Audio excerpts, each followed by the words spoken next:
এখন মিষ্টিকে ওয়াশিং করাচ্ছি। ওর যে র্যাশেসগুলো হয়েছিল সেগুলো প্রায় আস্তে আস্তে কমে যাচ্ছে, বাট এর পিছনে একটা হিস্ট্রি রয়েছে।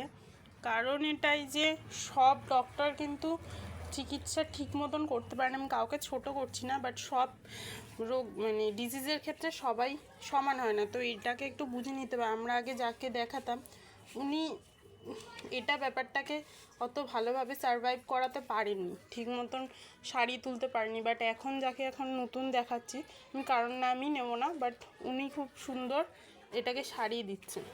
ঠিক আছে, তো এইগুলো ফলো রাখতে হবে আমাদের নিজেদের কিছু ভুলের জন্য, মানে বুঝতে না পারার জন্যে ওর এইটা অনেকটা হয়ে গেছে। বাট এখন সি ইজ বেটার, এখন চুল কাটছেও না, আর লাল লাল ভাবটা অনেক কমে গেছে। আগের ভিডিওতে তোমরা দেখতে পারবে, দেখলে বুঝতে পারবে।